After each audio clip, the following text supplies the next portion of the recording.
ধর্ম ইসলাম কি ইসলামের অবমাননা নয়? ইসলাম বিশ্বাস করে উম্মায় মানব সৃষ্ট সীমান্তের ওপরে মুসলমানরা যেন রাষ্ট্রের কাছ থেকে ন্যায্য আচরণ পায় তা নিশ্চিত করতেই আমার রাষ্ট্রকেও সংখ্যালঘুদের জন্য অভয়ারণ্য বানাতে হবে। নইলে আসাম, মিয়ানমার বা কাশ্মীরের মুসলমানদের অধিকার নিয়ে কথা বলবো কোন অধিকারে? একজন আমাকে দজ্জাল উপাধি দিয়েছেন, কারণ সারা পৃথিবীতে মুসলমান নির্যাতিত হচ্ছে, আমি তার প্রতিবাদ করছি না। এই নির্যাতিত মুসলিম অমুসলিমদের মানুষ হিসেবে বিবেচনা করতে না পারলে এই নির্যাতন বন্ধ হবে না। নির্যাতিত ফিলিস্তিনি বা রোহিঙ্গারা যেমন মানুষ, সৌদি গণহত্যার শিকার ইয়েমেনি বা পাকিস্তানি বর্বরতায় নিহত বাংলাদেশিরাও মানুষ।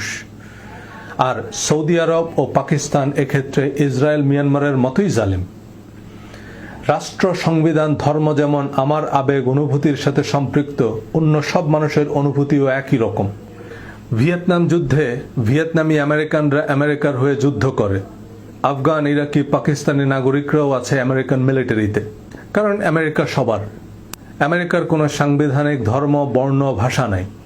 আজ আমেরিকার সংবিধান খ্রিস্ট ধর্মকে রাষ্ট্র ধর্ম হিসেবে স্বীকৃতি দিলে এ আমেরিকার আমার নয়। আশা করি বুঝতে পেরেছেন। আর না বুঝতে পারলে যারা বুঝতে পেরেছে তাদের কাছ থেকে বুঝে নিন। ধন্যবাদ।